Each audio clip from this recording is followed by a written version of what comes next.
सब शास्त्रों के सार के ज्ञाता, सब जीवों का हित करने वाले और जग में जो पधारे, तो सबसे पहले ऋषि मुनि विचार किए कि कोई भी जग में जाइए तो सबसे पहले क्रोध को नियंत्रण करिए।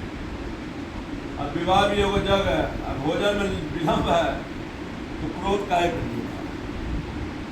सब लगा रहता है हेटी खा के चल दीजिए, भोजन वोजन जब होगा हो। तो इसी तरह कहते हैं कि पहले जग जाप में जाते हैं तो क्रोध को नियंत्रण, उससे क्या होगा? जीवन मुक्त हो और जगत गुरु के समान रहिए। आप वेद व्यास जी के कृपा पात्र हो करके भगवान के आशीर्वाद के समान मान के वहां आप रहिए। जब जो मिलेगा उसको प्रसाद स्वरूप ग्रहण करना है। ये सब बात हो रहा था। अब कहीं पर प्रवचन चलता है, अच्छा काम चलता है, पीछे वाले को बहुत नहीं बुझा रहा है या संशय हो गया तो उठ के खड़ा हो जाता है प्रश्न पूछने के लिए। उसमें कुछ आदमी खड़ा हो गए और कहे महाराज जी क्रोध आदि सब हम लोग नियंत्रण करके ही आए, हम लोग को तो कथा सुनने का इच्छा है, कथा सुनाइए। आज सूत जी को कर जोड़ के विनम्र पूर्वक ऋषि मुनि पहले सूर्य महाराज को प्रणाम। तब ऋषि बोले, परम भागवत सूत जी, आप चिरंजीवी हो और उत्तम आसन पर पहले आप विराजिए। सूर्य महाराज आसन पर बैठ गए। बहुत दूर दूर से ऋषि मुनि आए थे। जब उस जग में जग स्थल पर बैठे, सबका थकान भी दूर हो गया। बैठने के बाद चलते चलते थकान हो गया था और कथा सुनने के विचार से ऋषि उनसे कहते हैं कि अत्रा तन्न भागा श्रावन्ते द्विजा एते योक्ता सुपावेशो सर्वितो तपस्विने निर्दिष्ट मास भेदे बिना यात्रा ऋषा मुखा सूता सूता महाभाग्या भाग्यवान से संप्रथम। ये सुधे महाभाग्यवानों, कृपा करके भागवत रहस्यों को वर्णन करने की शक्ति प्रदान की है।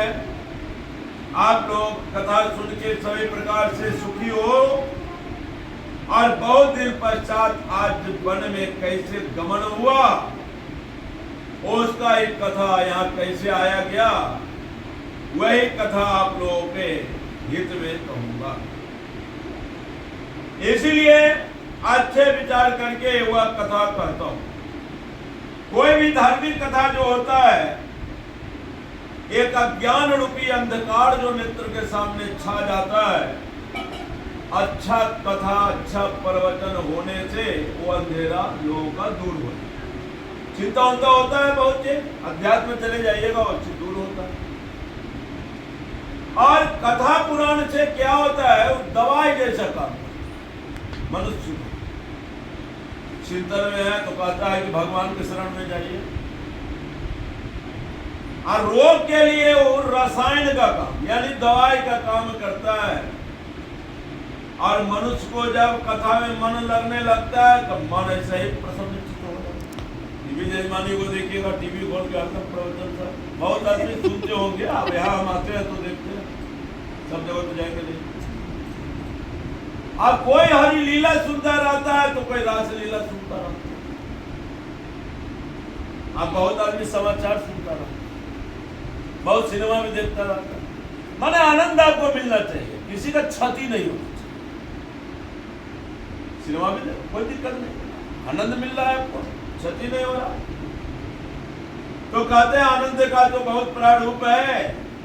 कोई रास लीला में लगे रहते हैं, कोई कीर्तन में लगे रहते हैं, कोई हरि लीला में लगे रहते हैं। ऋषि जी के ऐसे वचन सुनकर सूर्य हाथ जोड़कर आदर करते हुए कहते हैं कि मुनिजन मेरा सुंदर वचन सुनिए।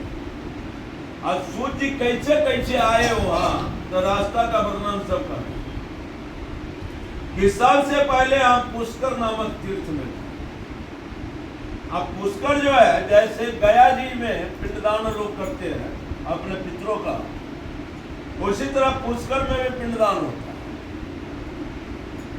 पुष्कर नामक तीर्थ में गए और वहां स्नान कर अपने पितरों का पिंडदान किया।